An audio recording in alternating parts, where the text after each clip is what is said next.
Good morning everyone. कैसे हैं आप सभी? उम्मीद करते हैं कि आप अच्छे होंगे और अपनी तैयारी में अच्छे ढंग से लगे होंगे। आप घर बैठकर अपनी तैयारी को बेहतरीन बना रहे होंगे। मैं आदित्य आप सभी का आदित्य साइंस कंसेप्ट में स्वागत करते हैं। मेरे प्यारे भाई, आज जो हम आपके सामने ये वीडियो जो लेकर आए हैं, इंट्रोडक्शन क्लास का ये सेकंड जो आपका लेक्चर है, इसमें हम आपको केवल सिलेबस की चर्चा करने आए हैं। सिलेबस की चर्चा कहने का मतलब है कि हम पाठ्यक्रम की वो सारी बातें आपको बताएंगे जो आपके टॉपिक से रिलेटेड होगा। आपको सिलेबस क्यों बताए जा रहे हैं? एक पढ़ने वाले विद्यार्थी को सबसे पहले ये पता होना चाहिए कि हमें क्या-क्या टॉपिक पढ़ने हैं, किन-किन टॉपिक में हमें क्या-क्या चैप्टर पढ़ने हैं, इन सारी बातों का अध्ययन होना चाहिए। यही एक अच्छी विद्यार्थियों की पहचान होती है। हमारी बात समझ में आ रहे हैं आपको? चल, तो अब आते हैं हम अपने टॉपिक पर रिलेट करते हैं, ठीक है? जो टॉपिक हमारा ओरिएंटेड फैक्ट है, उस पे हम आते हैं बात करने। देखो, सिलेबस हमारा हम यहाँ केवल आपको साइंस पढ़ा रहे हैं, इस वजह से केवल हम साइंस का सिलेबस आपके सामने प्रस्तुत किए हुए हैं। साइंस के सिलेबस में सबसे पहले आपको केमिस्ट्री, फिजिक्स और बायोलॉजी का ही हम इन 3 चीज़ों का, क्योंकि आपके साइंस में प्रश्न इन्हीं तीनों सब्जेक्ट से आने हैं, ठीक है? तो सबसे पहले अगर हम बात करें केमिस्ट्री का, तो केमिस्ट्री में हमें लगभग 5 टॉपिक पढ़ने हैं, यानी 5 चैप्टर का कंप्लीट रूप से अध्ययन करना है। अब वो हम देख लेते हैं कि एक-एक करके बाय वन बाय करके देखते हैं कि हमारा कौन-कौन सा चैप्टर है। सबसे पहला जो चैप्टर है वो हमारा है केमिकल रिएक्शन एंड इक्वेशन। पहला जो हमारा चैप्टर है वो चैप्टर का नाम क्या है? Chemical reaction and equation. अगर हम मोटे तौर पर बात करें, इसकी चर्चाएँ हम लोग अच्छे ढंग से स्पष्ट रूप से करेंगे, ब्रॉड लेवल पर हम टॉपिक जब पढ़ाएँगे उसमें, ठीक है? अभी हम पर एक मोटे तौर पर आपको अंदाज़ा दे दिए जा रहे हैं, ठीक है? कि क्या इसमें पढ़ना होता है। रासायनिक अभिक्रिया और समीकरण में होता क्या है कि जैसे हम देखते हैं कि 2 पदार्थ मिलता है, 2 पदार्थ मिलकर नए पदार्थ का निर्माण कर देता है, तो उस नए पदार्थ के बारे में अध्ययन करते हैं। उस पर अभिक्रिया को हम कैसे शॉर्ट में लिख सकते हैं? समीकरण कहलाता है। अभिक्रियाएँ कइयों प्रकार के होते हैं। क्या होता है विस्थापन, क्या होता है द्विविस्थापन अभिक्रिया, क्या होता है अपचयन, क्या होता है उपचयन, क्या होता है संयोजन, क्या होता है विघटन। इन सारी तमाम बातों का अध्ययन हम किसमें करते हैं? रासायनिक अभिक्रिया एवं समीकरण में करते हैं। बात क्लियर है? चल, अगली अगर हम बात करें तो अगला जो हमारा टॉपिक है वो एसिड, बेस एंड साल्ट है। एसिड, बेस, साल्ट कहने का मतलब है कि हम यहाँ पर अम्ल, भस्म एवं लवण के अध्ययन करते हैं। अम्ल, भस्म एवं लवण का अध्ययन, अम्ल किसे कहते हैं, भस्म किसे कहते हैं, लवण क्या होता है, अम्ल का हम लोग इस्तेमाल कहाँ करते हैं, क्षार का इस्तेमाल कहाँ करते हैं, लवण का इस्तेमाल कहाँ करते हैं, धातु से इसको क्या इफ़ेक्ट पड़ता है, धातु क्या अम्ल और भस्म के साथ, इन सारी बातों का हम अध्ययन किसमें करेंगे? एसिड, बेस एंड साल्ट में करेंगे, ठीक है? अगली अगर हम बात करें तो मेटल्स एंड नॉन मेटल्स है। मेटल्स एंड नॉन मेटल्स कहने का मतलब है कि धातु एवं अधातु। धातु और अधातु कहने का मतलब है कि इस टॉपिक में हम जानेंगे कि धातु किसे कहते हैं, अधातु किसे कहते हैं, धातु की पहचान कैसे की जाती है, धातु के गुण क्या होते हैं, अधातु के गुण क्या होते हैं।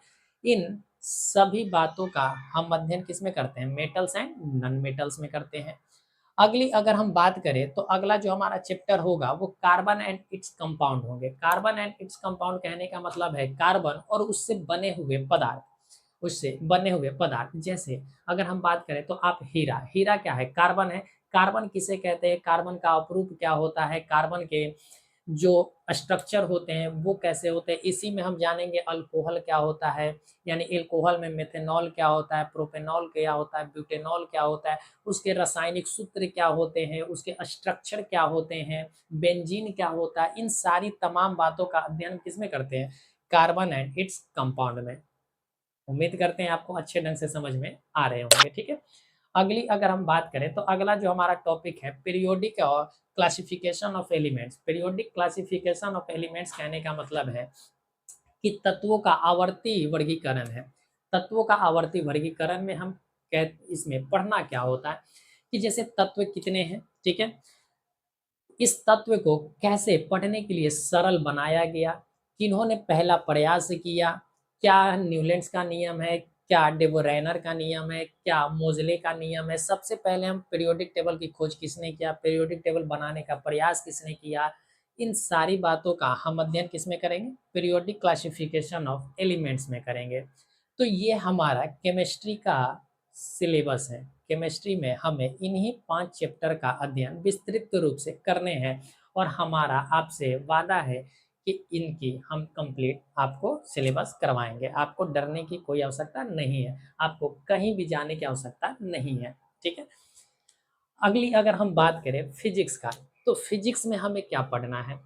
फिजिक्स में लगभग हमें 6 टॉपिक का अध्ययन करना है। 6 टॉपिक में हमारा सबसे पहला जो चैप्टर है वो इलेक्ट्रिसिटी है। सबका अलग-अलग पढ़ाने का तरीका होता है। हम सबसे पहले आपको इलेक्ट्रिसिटी ही पढ़ाएँगे, ठीक है? इस वजह से हम अपने अनुसार इसको बनाए हैं, ठीक है? इलेक्ट्रिसिटी इलेक्ट्रिसिटी यानी विद्युत। विद्युत में हम पढ़ेंगे कि विद्युत क्या होता है, आवेश क्या होता है, ओम्स के नियम क्या होता है, इसमें वोल्टेज क्या होते हैं, हम इसी में जानेंगे रजिस्टेंस क्या होता है, रजिस्टेंस को पैरेलल में कैसे जोड़े जाते हैं, सीरीज में कैसे जोड़े जाते हैं, विभिन्न प्रकार की बातें हम किसमें जानेंगे? इलेक्ट्रिसिटी में जानेंगे। अगला जो हमारा चैप्टर है मैग्नेटिक ऑफ इलेक्ट्रिक करंट है। मैग्नेटिक ऑफ इलेक्ट्रिक करंट कहने का मतलब है कि विद्युत का चुंबकीय प्रभाव क्या हो सकता है, यानी विद्युत धारा का चुंबकीय जो प्रभाव है वो इसमें हमें क्या पढ़ना होता है? इसमें पढ़ना होता है मैग्नेट के बारे में, क्या होते हैं नॉर्थ पोल, क्या होते हैं साउथ पोल। इसमें हम देखेंगे कि जब हम विद्युत विद्युत को 2 चुंबक के बीच से गुजारेंगे तो विद्युत का प्रवाह जो होगा नॉर्थ पोल से साउथ पोल की ओर होता है या साउथ से नॉर्थ की ओर होता है। क्या चुंबकीय प्रभाव होता है, क्या मैग्नेटिक फील्ड होता है, क्या इसका पोटेंशियल एनर्जी होता है।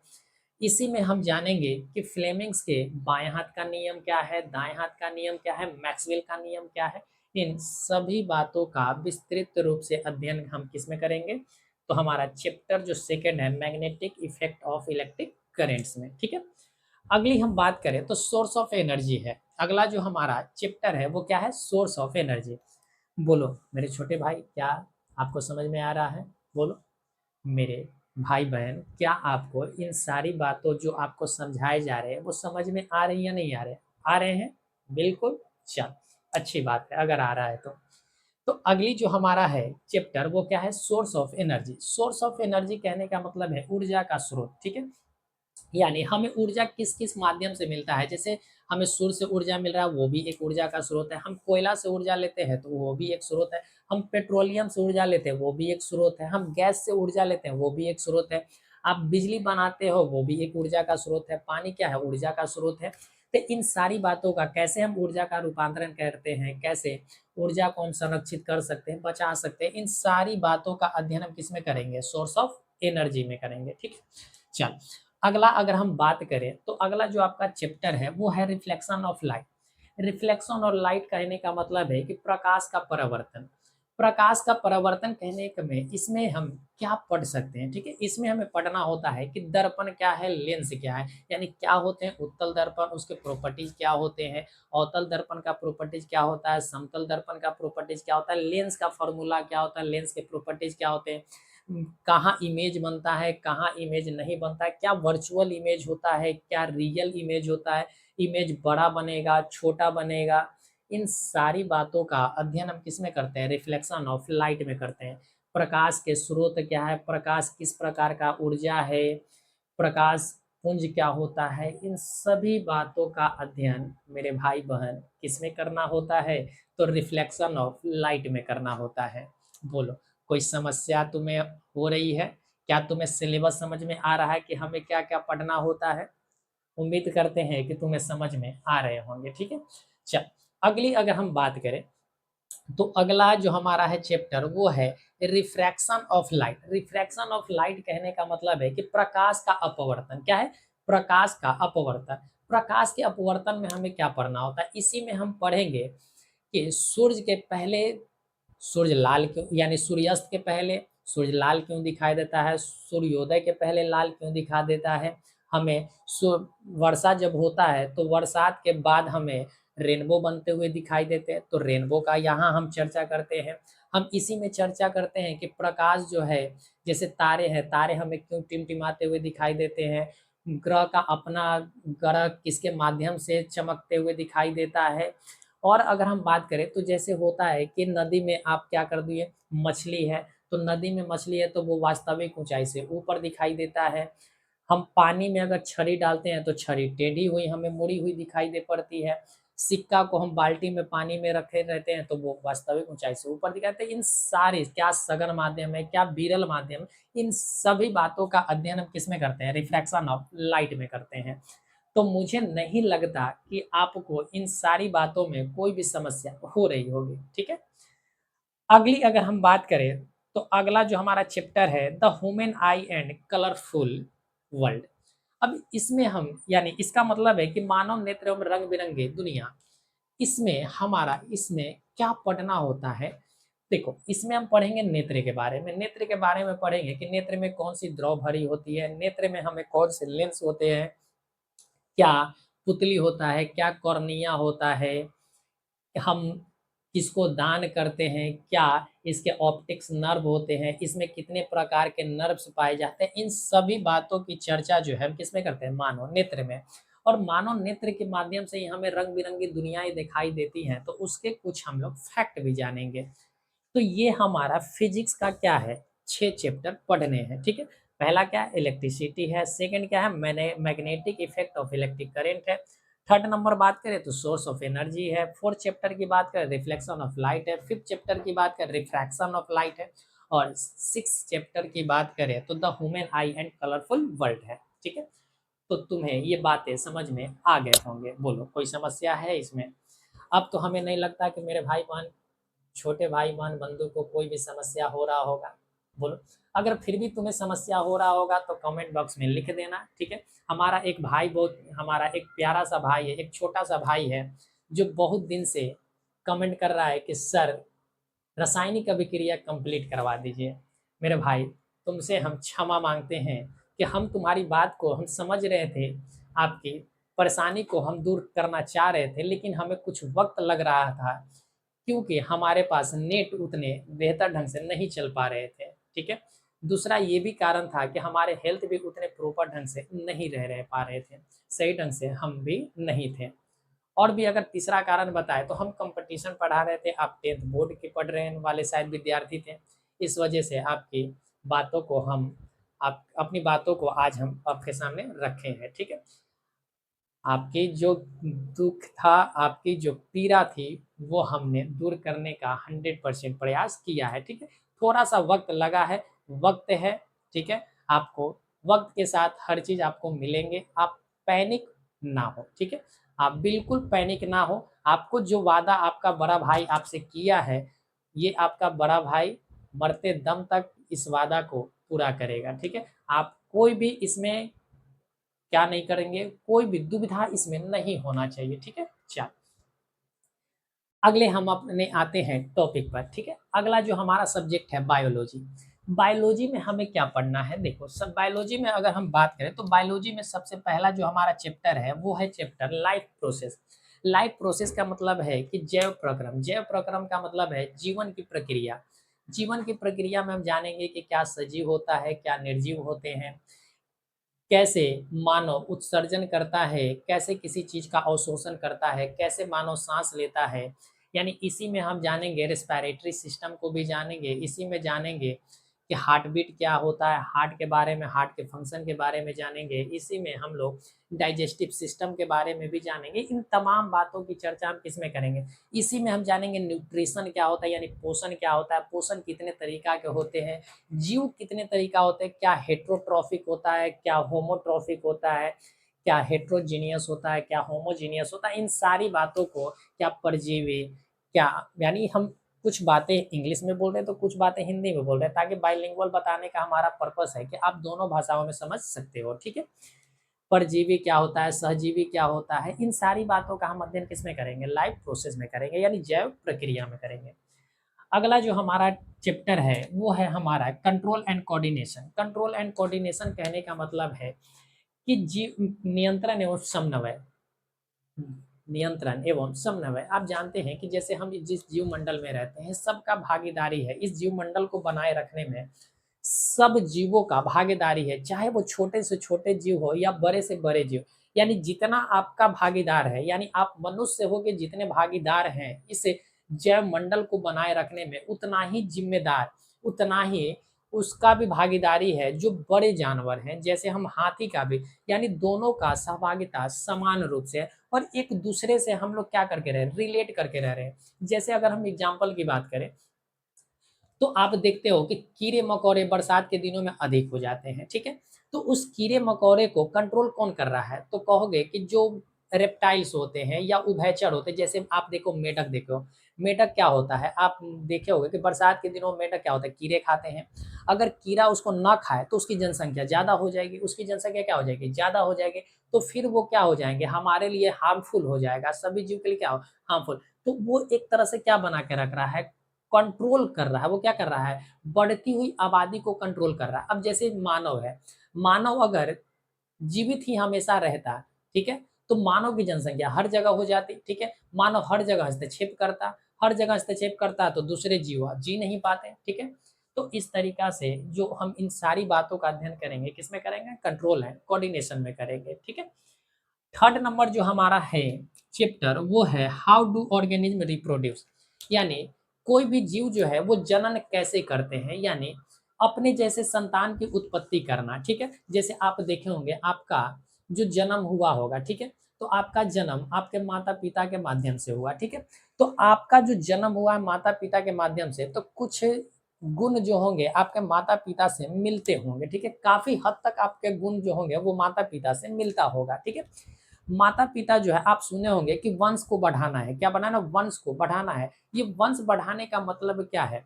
वंश बढ़ाने का मतलब है कि इस संसार में, इस धरती पर सबको क्या करना पड़ता है? अपने जैसे संतान की उत्पत्ति करना होता है कि ताकि वो अपने वंशज को आगे बढ़ा सके, अपने वंशज को आगे बढ़ा सके, उसके वंशज फले-फूले, आगे बढ़े, ठीक है? तो यही हमारा इन सारे चीज़ों का अध्ययन हम किसमें करेंगे? जीव जन जैसे पेड़-पौधा होते हैं, ठीक है?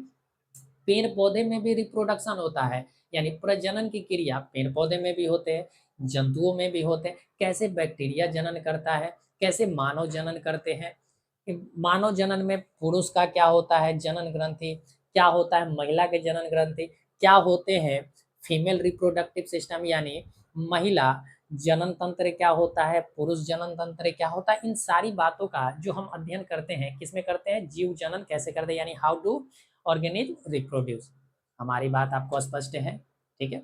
चल, तो अगली अगर हम बात करें तो अगला जो हमारा है चैप्टर वो है heredity and evolution. Heredity and evolution कहने का मतलब है आनुवंशिकता एवं हमारा विकास। आनुवंशिकता एवं जैव विकास, यानी जीवन का विकास कैसे-कैसे हुआ है, यानी कैसे-कैसे इस जीव मंडल में कैसे जीवन का विकास हो रहा है। आप देखे होंगे कि हर समय नई-नई प्रजाति के जीव आ रहे हैं, ठीक है? आप देखे होंगे कि पहले आप क्या करते थे? पहले आप करेला खाते थे, करेला छोटा होता था, अब देख रहे हो कि अब कद्दू की तरह आपको कह सकते हैं एक नेनुआ की तरह बड़ा-बड़ा क्या हो रहा है? कह सकते हो कि करेला हो रहा है, कद्दू की तरह करेला हो रहा है, कद्दू अब गोल आ रहा है, कद्दू पेड़ में फल रहा है। तो इस तरीक़ा से जीवन का क्या हो रहा है? विकास हो रहा है, ठीक है? हम लोग भी जीवन में क्या कर रहे हैं? विकास। विकास कहने का मतलब है कि हम लोग एक से क्या हो रहे हैं? डबल हो रहे हैं। उनमें कुछ ना कुछ परिवर्तन हो रहा है, कुछ ना कुछ क्या हो रहा है? परिवर्तन हो रहा है, ठीक है? आनुवंशिकता, यानी आनुवंशिकता कहने का मतलब जीन का ट्रांसफ़र हो रहा है, जीन का क्या हो रहा है? ट्रांसफ़र, यानी आपके अंदर जो है कुछ माता का जीन है, तो कुछ पिता का जीन है। तो इन सारी बातों का हम अध्ययन किसमें करते हैं? हेरिडिटी एंड इवोल्यूशन में करते हैं। बात क्लियर है? अगली अगर हम बात करें तो आवर इन्वायरमेंट है। आवर इन्वायरमेंट कहने का मतलब है कि हमारा पर्यावरण। हमारा पर्यावरण में हमें क्या पढ़ना होता है, यानी इस पर्यावरण में हम पर्यावरण को कैसे बचा कर रख सकते हैं, ठीक है?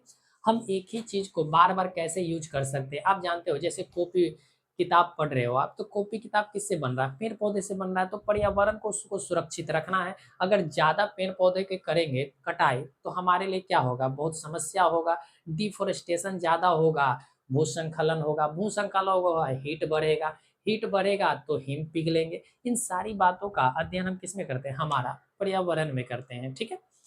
अगली अगर हम लास्ट टॉपिक की बात करें तो मैनेजमेंट ऑफ नेचुरल रिसोर्सेज है।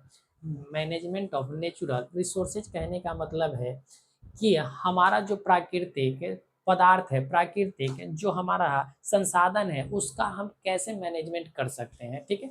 इन सारी बातों, जैसे पेट्रोलियम है, पेट्रोलियम को हम कैसे बचा सकते हैं, कैसे हम अलग अलग प्रकार की खोज कर सकते हैं, ठीक है। जैसे आप देखो, पहले हम लोग डीजल और पेट्रोल पर ज़्यादा आश्रित थे, अब सीएनजी आ गया, ठीक है। सीएनजी पर धीरे धीरे बैटरी पर डिपेंड हो रहा है, बैटरी से हाइड्रोजन पर डिपेंड कर रहे हैं। तो इस तरीका से हम कैसे मैनेजमेंट कर सकते हैं, प्राकृतिक रिसोर्सेज को बचा सकते हैं, इन सारी बातों का अध्ययन हम किसमें करते हैं, मैनेजमेंट ऑफ नेचुरल रिसोर्सेज में करते हैं। बोल, बात क्लियर है। तो हमें बायोलॉजी में भी 6 चैप्टर का अध्ययन करना है, फिजिक्स में भी 6 चैप्टर का अध्ययन करना है, एंड हम केमिस्ट्री की बात करें तो 5 चैप्टर का अध्ययन करना है। अब तेजी से सुनना, केमिस्ट्री में क्या है, केमिकल रिएक्शन एंड इक्वेशन है। अगला जो है एसिड बेस एंड साल्ट है, मेटल्स नॉन मेटल्स है, कार्बन एंड इट्स कंपाउंड है, पीरियोडिक क्लासिफिकेशन ऑफ एलिमेंट्स है। फिजिक्स की बात करें तो इलेक्ट्रिसिटी है, magnetic effect of electric current है, सोर्स ऑफ एनर्जी है, रिफ्लेक्शन ऑफ लाइट है, रिफ्लेक्शन ऑफ लाइट है, आई है, एंड कलरफुल वर्ल्ड है। बायोलॉजी की बात करें तो लाइफ प्रोसेस है, कंट्रोल एंड कोऑर्डिनेशन है, हाउ डू ऑर्गेनिज्म रिप्रोड्यूस है, यानी रिप्रोडक्शन सिस्टम में पढ़ना है, रिप्रोडक्टिव सिस्टम पढ़ना है, हेरिडिटी एंड इवोल्यूशन पढ़ना है, our environment, management of natural resources के बारे में कंप्लीट रूप से अध्ययन करना है। तो मेरे भाई, मेरी बहना, आपको ये बातें स्पष्ट रूप से समझ में आ गए होंगे कि हमें सिलेबस में क्या पढ़ना है और क्या नहीं पढ़ना है। हम लोग पढ़ेंगे बेसिक टू हाई लेवल तक पढ़ेंगे, ठीक है, ताकि आपको केवल 10th ही नहीं बल्कि आप जब इंटर में जाएं तो इंटर में भी इस क्लास से आपको बेनिफिट मिल जाए, ठीक है। यानी बहुत ऐसे विद्यार्थी होते हैं जो केवल दूसरे को देखकर, उनको साइंस समझ में नहीं आता है लेकिन फिर भी वो साइंस ले लेते हैं, और इस डर से ले लेते हैं कि वो क्या कहेगा कि तुम मेरे साथ पढ़े और तुम आर्ट्स लेकर पढ़ रहे हो। ऐसा कुछ नहीं है, ठीक। अगर आपको समझ में आ रहा है तो आप साइंस पढ़ सकते हो, और हमारा आपसे दावा है कि आपको जो भी पढ़ाए जाएंगे वो इतनी शिद्दत के साथ पढ़ाया जाएगा, इतनी बेहतरीन तरीका से पढ़ाया जाएगा, इतनी आपको प्रैक्टिस करवा दिए जाएंगे कि साइंस का डर जो आप मन में पाले हुए हो, वो साइंस का डर आपके मन से समाप्त हो जाएगा, ठीक है। और आप अच्छे ढंग से अपने साइंस पर कमांड कर लोगे, ठीक है। ये आपका बड़ा भाई का वादा है, ठीक है। तो चलिए मेरे भाई बहन, आपका इतना हमने समय लिया, आपने इतना समय दिया, आपका हम शुक्रगुजार हैं, ठीक है। आपको इस क्लास से बेनिफिट अवश्य मिलेंगे, और आपको 100% मार्क दिलाने का हम बिल्कुल 100% प्रयास करेंगे, ठीक है। और आपसे वादा किया है तो पूरा हम मरते दम तक निभाएंगे, ठीक है। तो चलो, आप अपना ख्याल रखना, फिर मिलते हैं अगले वीडियो में। आप अपना ख्याल रखना और अपने बड़ों का आदर सम्मान करना सीखें, ठीक है। चलिए।